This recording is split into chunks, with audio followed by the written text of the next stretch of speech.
You're listening to episode 172 of the Christian Travelers Network. Today's topic is how to create a vacation budget.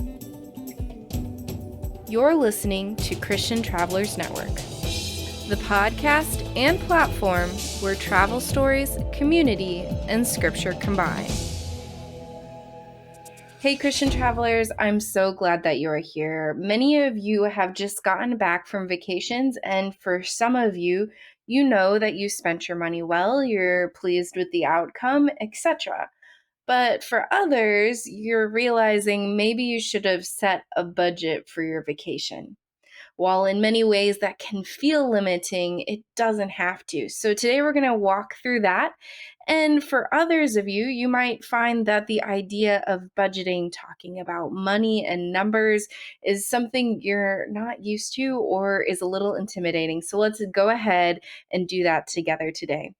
But before we dive into that, I want to once again point you to our website, christiantravelers.net. There you'll find other faith and travel resources, and you'll be able to connect with other Christian travelers who share your passion for travel. Head there and learn a little bit more about our online community. But without further ado, let's go ahead and dive in. Many of us, when we think about money, we start to think a little bit about what scripture says about money. We are called to be good stewards, but what does that mean? And we're supposed to tithe, but what does that mean? And when we talk about travel in the Old and New Testament, isn't that for prophets and missionaries? What about my vacation? Does that fall into the same category? Those are all great questions. So I decided to find a Bible verse that talks about being a good steward. From Titus chapter 1, verses 7 through 9. For an overseer, as God's steward, must be above reproach. He must not be arrogant or quick-tempered, or a drunkard or violent or greedy for gain, but hospitable, a lover of good, self-controlled, upright, holy, and disciplined. He must hold firm to the trustworthy word as taught, so that he may be able to give instruction in sound doctrine and also to rebuke those who contradict it. So, a good steward is not arrogant, quick tempered, drunkard, violent, or greedy for gain. Which, when you start talking about money and sometimes travel, some of those things quickly become things that our flesh, our sinful nature, is dealing with. But a good steward is hospitable, a lover of good, self controlled, upright, holy, and disciplined, firm to the trustworthy word, and sound in good doctrine. Well, what does that mean when it comes to travel? Well, my interpretation of this would be, while you're traveling, can you still be welcoming of others? When you're traveling, are you a lover of good or are you falling by the wayside? Are you self-controlled with your financial decisions and sometimes just the resources that God gives you while traveling? Just because things don't always go our way in travel doesn't mean that we have to respond arrogantly or quick tempered, but we can be self controlled in our response and sometimes acknowledge that it's the best thing, even if it isn't. What I mean by that is sometimes, not to say that we have to be overly positive and that everything has to just be this joyful attitude all the time, but sometimes we have to be willing to reframe our thinking. So when things don't go correctly, when our finances don't go as planned or our travels don't go as planned, instead, we're like, what is God teaching me in this? How can I reframe this to go, you know what, this is hard, but it's the best thing because it's going to grow me closer to God. So, self controlled, upright, holy, and disciplined. And so, while sometimes doing things that are disciplined seems like we're lacking and missing out on things, sometimes it means that we have more abundance because we are setting the limitations and creating great environments within that.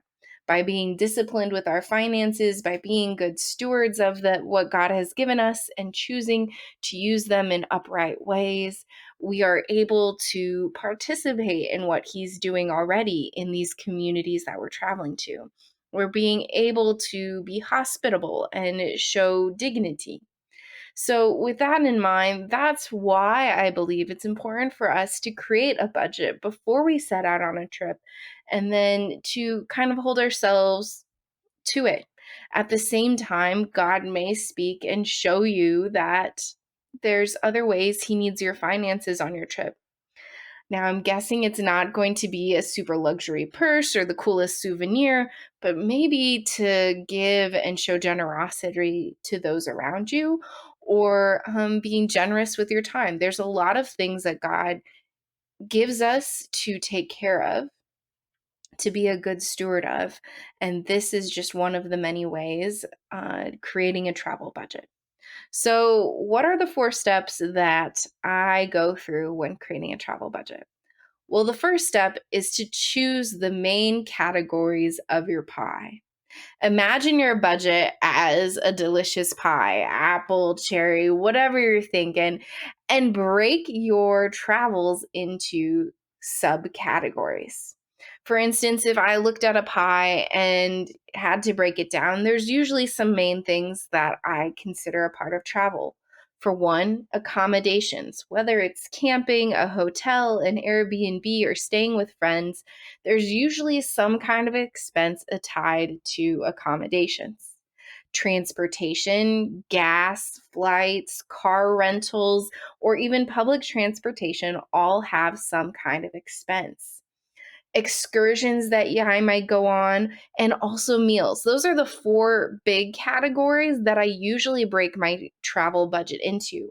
But if you're struggling to come up with what your categories are, go ahead and list out everything you can think of that you might spend on your upcoming trip.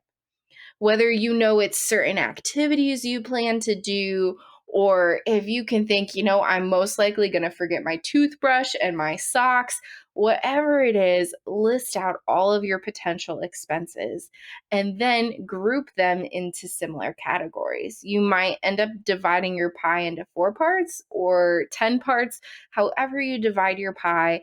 Having those initial categories helps you do some of the important budgeting. The second step is researching averages and activities. So now that you have the main areas of your pie that you think you're going to spend your money on, go ahead and take some time to research the local activities. You know you want to do excursions, but what excursions are there? Are there certain ones that are must go to and some that, you might cross off your list later? And how much do they actually cost? By doing this research step and finding the ticket price for those excursions, you can begin to make a lawn sheet with all the potential expenses. And when I say researching averages, not every meal is going to cost this exact amount. And likely right now, even if you research the best restaurants or the cool local markets, you likely don't know exactly what you're going to purchase. So look for that city or country's averages. What's the high end expense for a meal, a luxury sit down? What's the low end, probably for a fast food meal? To find the average, take that high end and low end number and add them together. For instance, high end meal $40, low end meal 10. Add them together, so 50 in this case, and then divide by 2, the number of numbers in your math. So your high end, low end number, 2 numbers, divide by 2. That means that the average meal might cost $25. Now, are you someone who eats 3 times a day or twice or one big meal and 2 smaller meals? Kind of using those numbers, begin to make a list of estimated expenses. So, I'm averaging $25 a meal. I'll likely eat out lunch and dinner, but my hotel provides breakfast. So I'm going to go with probably around $50 a day, round up to 60 on a few. And for a 10-day trip, that's $500 plus dollars already just with meals. But if you're going for a shorter amount of time, etc., just start to create different sections of your pie. Make it as glamorous of a trip as you want or as simplistic, but make it realistic and likely round up. Give yourself a little bit of extra cushion.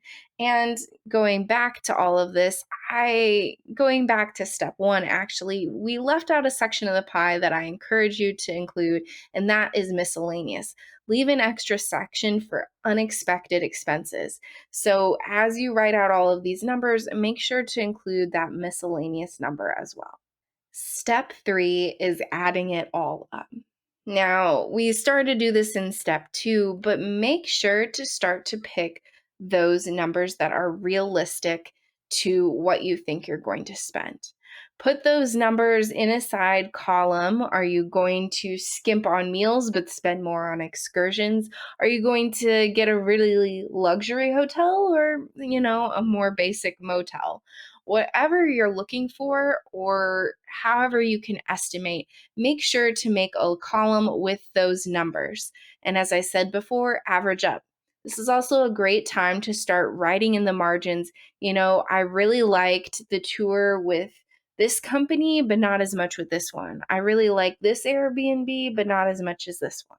And by listing those things out, when you go to actually start purchasing those things, if it's today or 6 months from now, either way, you still will be able to reference back to those things that interested you in the research step. So now, as you add up those totals, this is the number that you're going to want to be saving for. Whether it's $50, $3,000, or even more than that, this is the number that you're going to base all of your budgeting around. Step four of this process is strategizing your savings. So you have this number and it seems probably a little daunting, but it's your total goal. Go ahead and subtract your current savings. If you have money set aside for future travels, how much of that is going to go into this number? So say I had 3,000 and I have $500 already set aside. Now my goal is only 2,500. Already it's starting to feel a little bit more refreshing. But now we need to divide that number by the number of paychecks between now and your upcoming trip. So, say you get paid once a month over 5 months, that's 5 paychecks. So, my 2,500 divided by 5 means I need to save $500 per paycheck to be able to go on this excursion in all of its glamorous glory. Now, this may seem like an absolutely realistic amount for you to save, whatever number you came up with, or it may not. If it isn't realistic, I encourage you to look at ways you can adjust. Can you reduce the number of excursions? Can you postpone your trip by another month or two? Different things can help you save here and there, and adjusting those numbers until you feel confident that it won't hurt your budget for your daily expenses, and it allows you to experience the trip to the fullest that you've been envisioning it. Now, if it does seem realistic, I encourage you to map out your monthly income and set different lines. You know, if you typically do your 10% tithe and your rent is 25%, start maybe mapping it out by percentages. How much is $500 out of your monthly paycheck? What percentage does that equal? If you're not so great with percentages, you can literally type in, out of this number, my monthly paycheck, what percent is 500? What percent is however much you're saving? And therefore, it can begin to determine, I need to adjust this and this. I need to cut back on coffee for the next 5 months, or buy more groceries instead of eat out. There's just different things we can do to set those realistic goals and set aside money to save. So I'd love to hear if these tips connected with you and if they helped you create a travel budget. And then if you have other tips or tricks that you'd like to share, go ahead, post those in the comments below. I'd love to learn more about how you plan your vacation budget. If you like today's episode, I encourage you to check out episode 113, 6 Tips to Be a Financially Wise Christian Traveler, or episode 11, How to Budget for Your Travels. If you like today's episode, please hit that subscribe button and share this episode with a friend. It might just help them to be good stewards and to get the most out of their next vacation as well. Until next time, safe travels and God bless.